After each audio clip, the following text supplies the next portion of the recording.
A todos, muy buenas noches, un saludo fraterno y sin duda de una histórica amistad con un amigo que hoy está aquí en Testera, cuando hace algunos años estaba dando examen ahí donde hoy están ustedes escuchando esta presentación del libro. La vida de la universidad, la vida académica, está sembrada de estas experiencias y también de este lado humano, de personas que, habiendo estudiado en la universidad, toman caminos distintos. En este caso, Jaime Orlando Flores se dedicó a la actividad académica, a la actividad de producción intelectual. Me sorprende, pero de una habilidad narrativa importante, ha logrado ya avanzar y también traspasar las fronteras de nuestro país. Tiene en su haber algunas publicaciones que sin duda son un referente en su ámbito, en su crítica. Inicialmente, los partidos políticos en Bolivia, una de las primeras publicaciones. Luego, puntos de vista de la gestión del gobierno del MIR, corrupción y derrota. 3, por los caminos del cambio 1. 4, masacre de Amayapampa, conocida como masacre de Navidad, en el gobierno de Gonzalo Sánchez de Lozada. Y quinta publicación, por los caminos del cambio 2. En 2015 fue invitado a la Argentina, representando a Bolivia, al 14º encuentro de escritores y poetas latinoamericanos. Estamos hablando, por lo tanto, de una persona que ha perdido el miedo al papel blanco. En Bolivia y también en nuestra universidad, a veces no tenemos la suerte de perder ese temor y no hay mucha producción intelectual. Hay mucha experiencia, pero a veces traducir la experiencia en un texto y este texto después en un libro es un esfuerzo intelectual que sin duda no todos pueden hacer. Por todo este hecho, yo quiero agradecer primero la posibilidad de que en esta aula magna, donde con Jaime compartimos clases, compartimos asambleas, compartimos también otras actividades, hoy estemos reunidos pero en un ámbito distinto, en la entrega de un libro que sin duda en la coyuntura actual tiene mucha importancia y nos dará muchas luces. Con estos antecedentes, estimados colegas, queridos estudiantes, doy la más cordial bienvenida y un abrazo a nuestro amigo Jaime Flores por esta presentación de los caminos del cambio 2. Muchísimas gracias.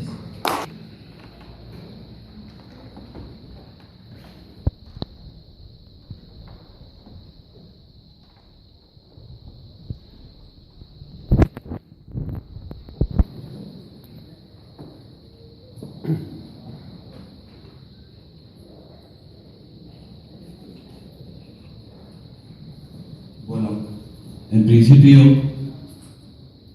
quiero agradecer esta generosa invitación que me ha hecho mi hermano del alma, doctor Freddy Arce Balcázar, con quien efectivamente hemos compartido momentos muy importantes en la lucha universitaria, y quien les habla precisamente ha compartido momentos muy duros contra la dictadura de García Meza, y acá lo tenemos a uno de los también pilares de esa lucha universitaria, el doctor Víctor Martínez, quien fue miembro del primer comité de bases de la reconquista de la autonomía universitaria y la democracia en nuestro país.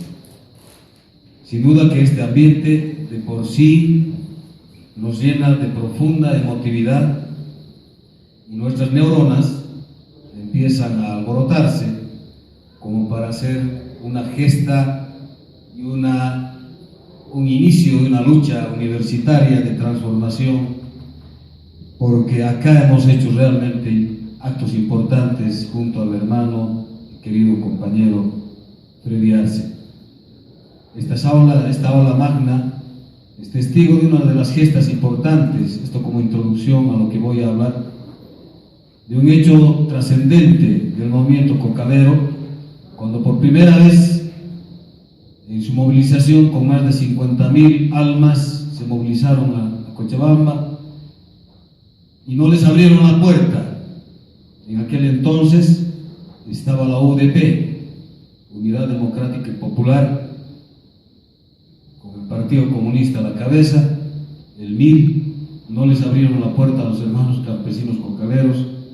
Fuimos nosotros, junto a los hermanos Víctor, doctor Freddy y otros compañeros, que abrimos las puertas de la universidad para que ellos se alojaran acá y hicieran sus asambleas en las primeras peleas por la defensa de la coca y la soberanía, que eran otros tiempos y era otro momento para el análisis político. Yo me acuerdo, Freddy, que de esa ventana, casi a uno de los compañeros,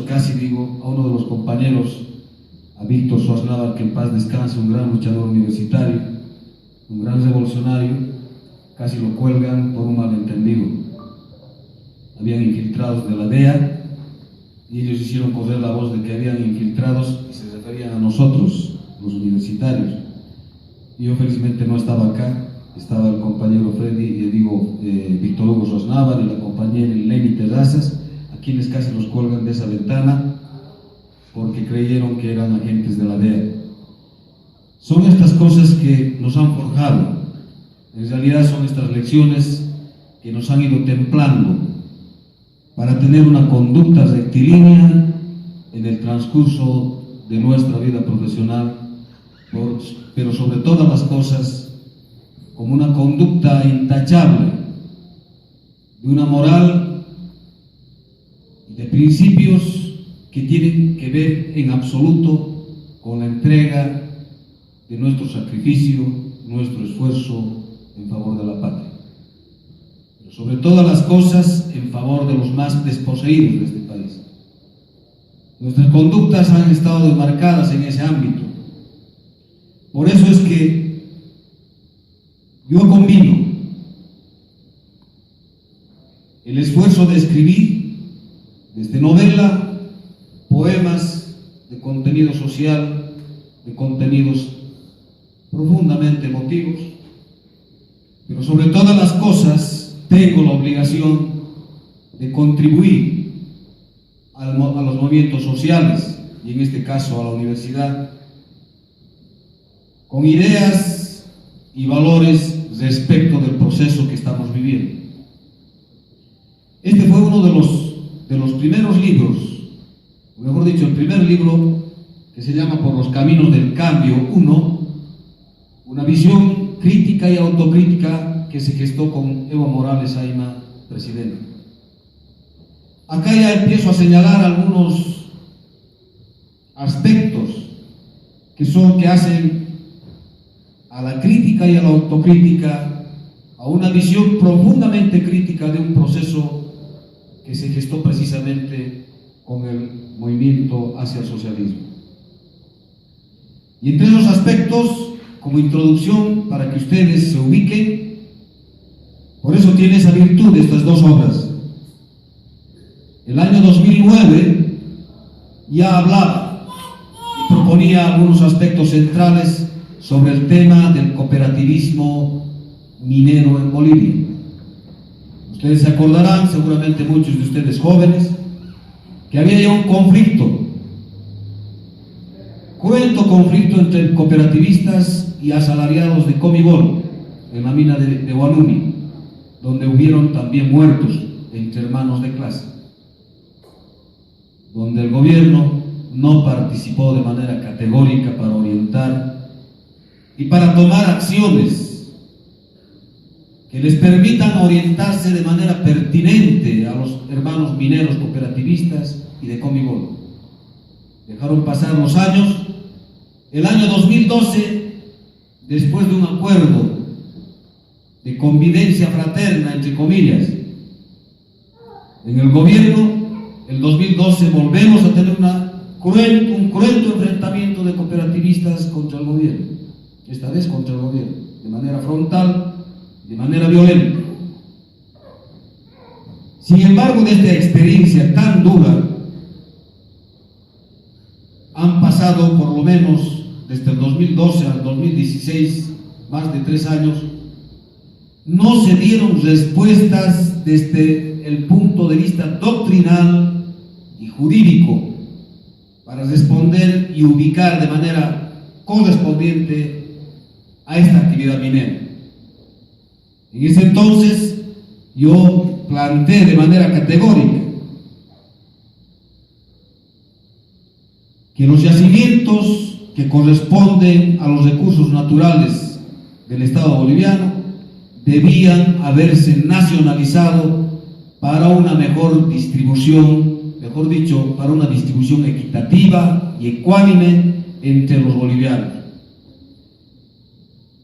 Pero se prefirió seguir con el camino por los surcos que abrieron precisamente los gobiernos neoliberales.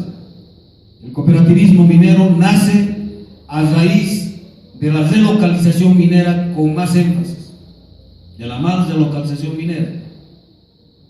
Y empiezan a surgir cooperativas mineras como hongos a lo largo y ancho del país. Y el Estado, bien gracias. ¿Por qué? Porque se estaba desprendiendo de una responsabilidad como Estado para administrar sus recursos. Responsabilidad en el sentido social y económico. Porque quienes conocen la actividad minera, queridos estudiantes,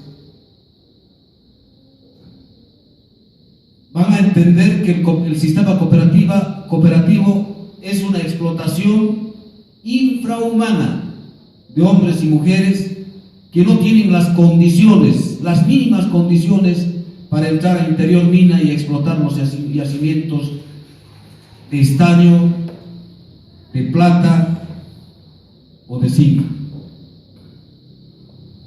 Pero el Estado se libera de esa responsabilidad. Y esas consecuencias de no haber respondido de manera categórica en ese entonces, lo estamos viviendo o lo hemos vivido hace días atrás. Ya lo señalé, este libro ha llegado en mano propia del presidente hermano Evo Morales. Yo se lo entregué en 2009 y entregué a los ministros. Y antes del conflicto también hice llegar este libro y el otro libro que tienen acá, Por los caminos del cambio, para que hagan el esfuerzo de entender los fenómenos y el desarrollo social en este país. Pero como estamos despreciando en este último tiempo la academia, despreciamos el conocimiento, como despreciamos la teoría y preferimos actuar conforme nuestras reacciones de estado de ánimo, tenemos ahí las consecuencias.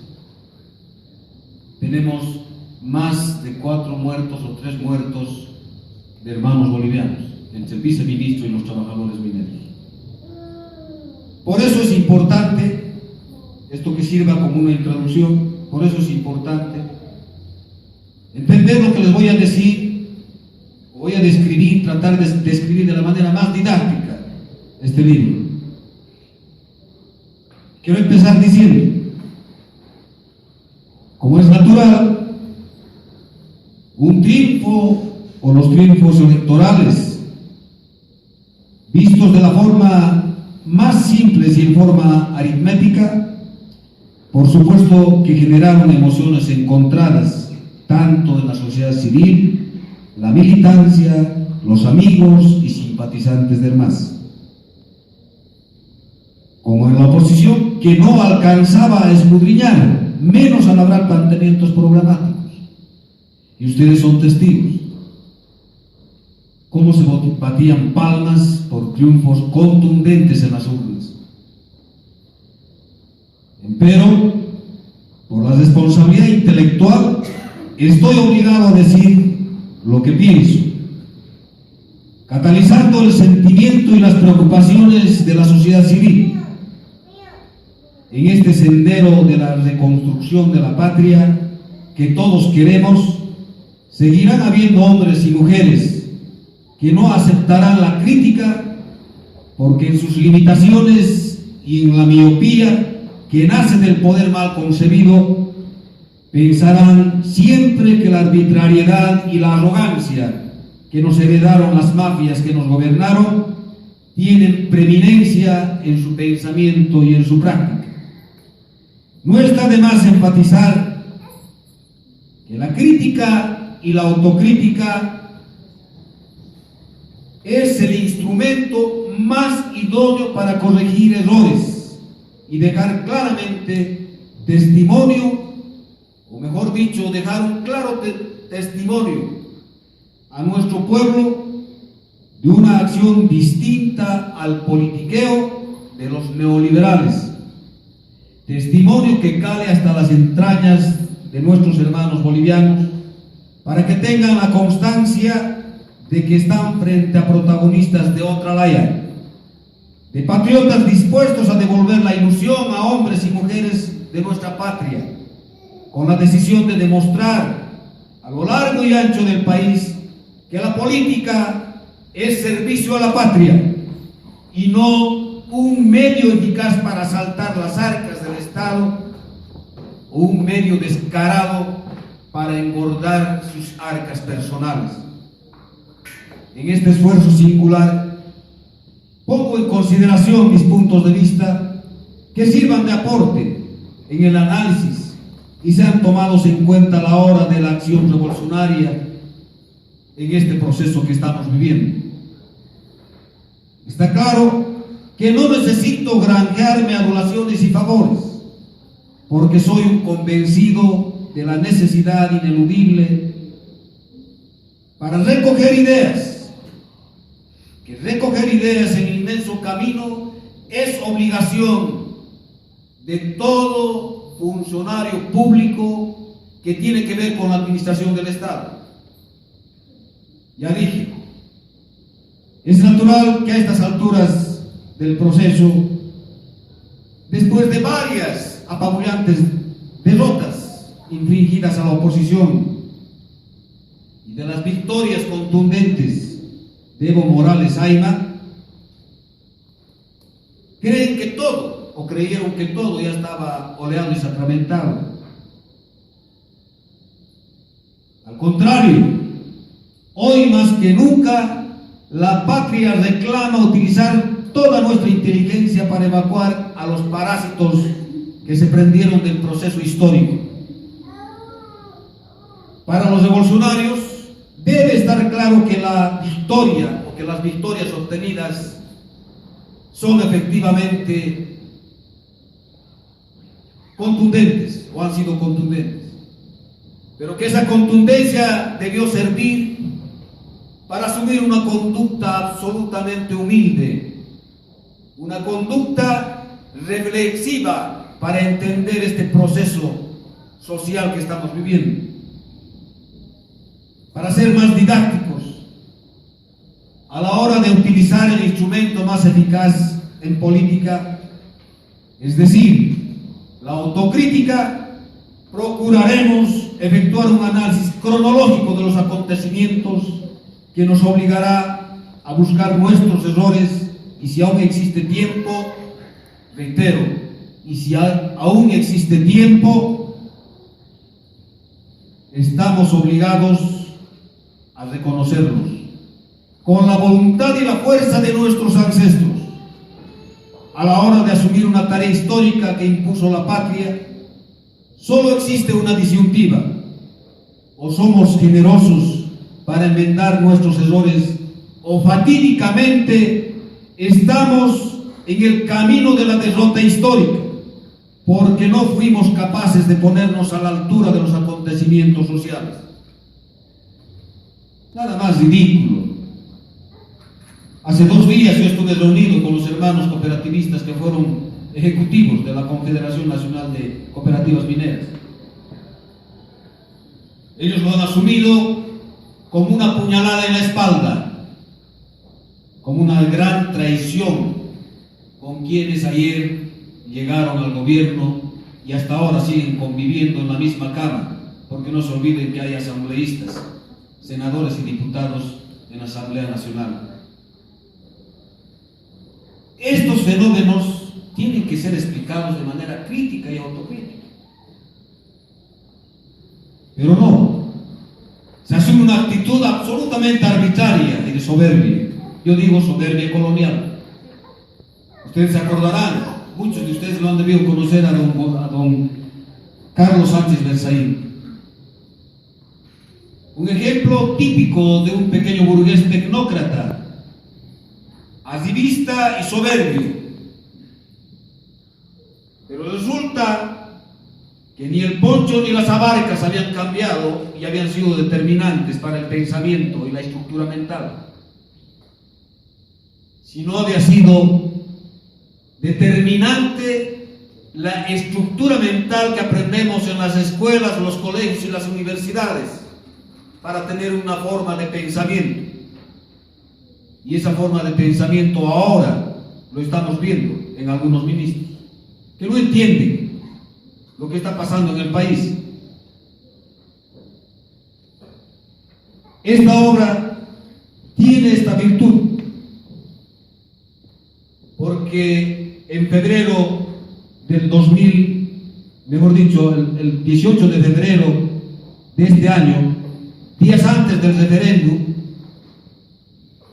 en el Colegio de Abogados, gracias precisamente a esa apertura del doctor Cabrera, pude exponer de manera absolutamente categórica las causas de la derrota el 21 de febrero, es decir, 3 días antes ya lo dije, de manera contundente, que íbamos o que se iba a sufrir una derrota política,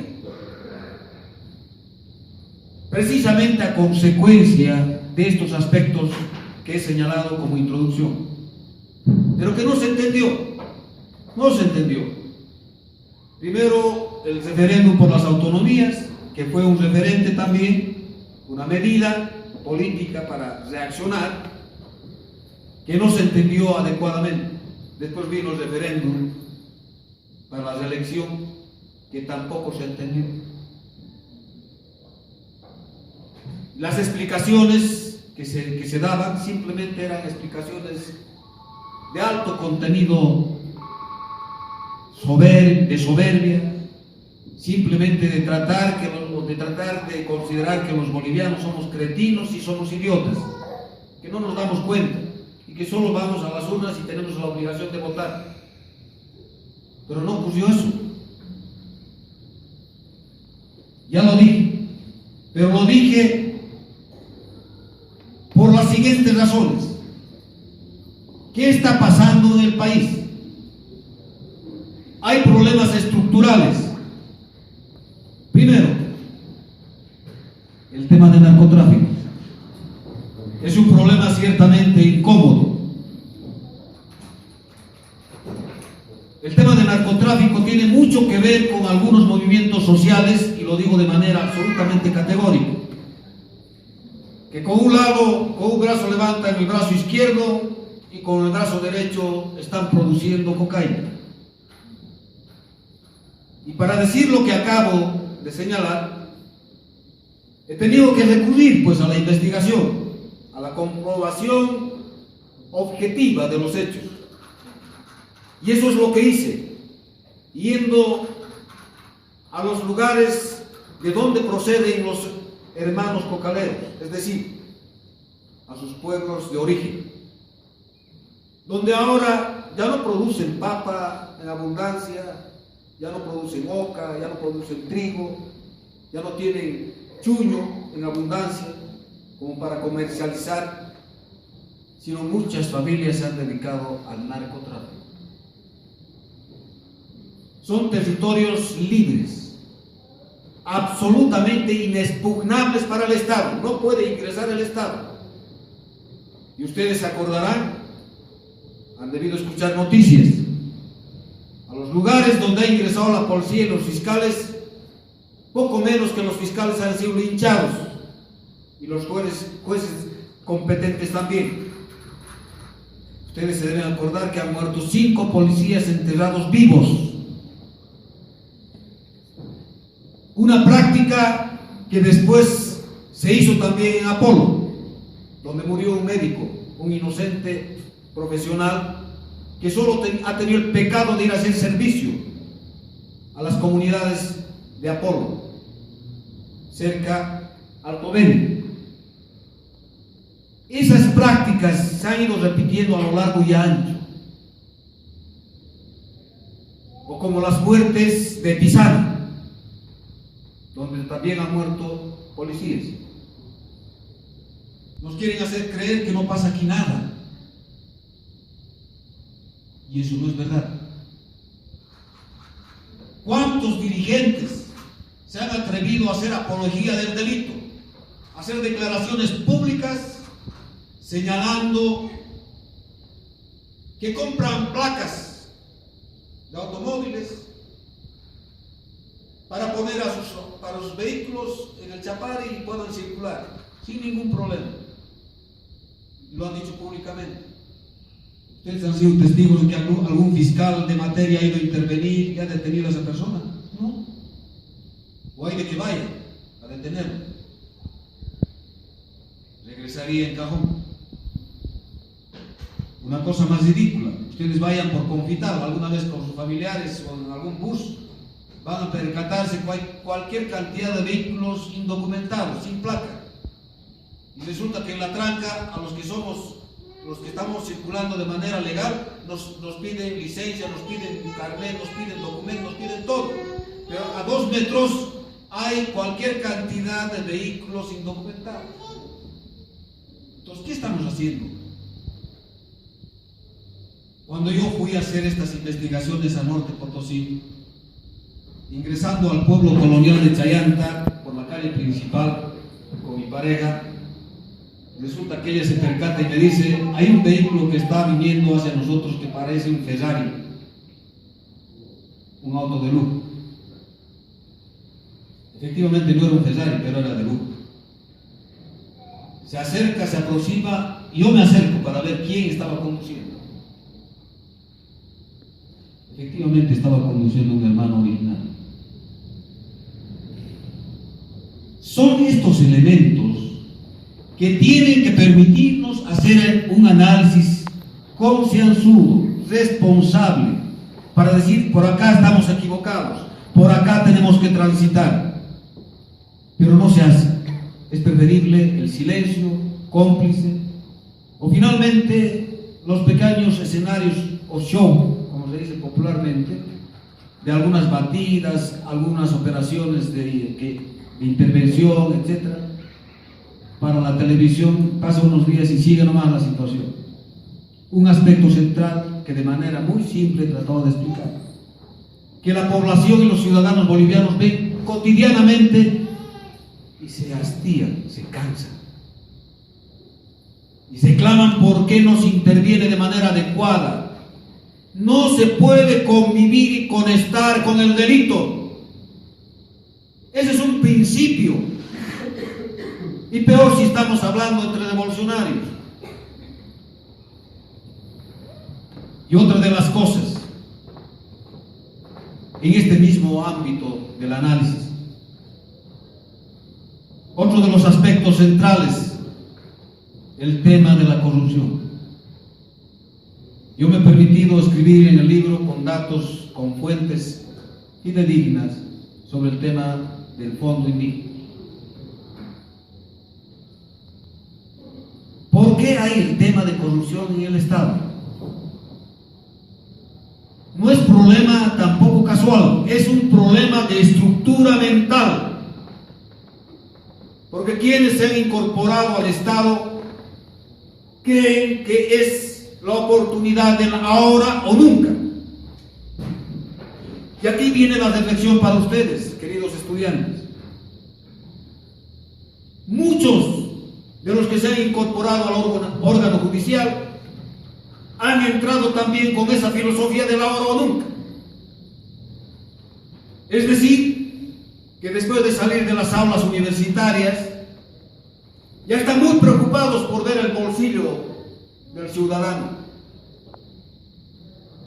para ver cómo van a extorsionar o cómo van a hacer las cosas dolosas. Y es un problema también estructural de la educación.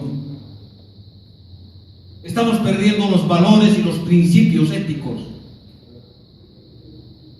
Y eso aparejado a las conductas de esa soberbia colonial y esa práctica colonial.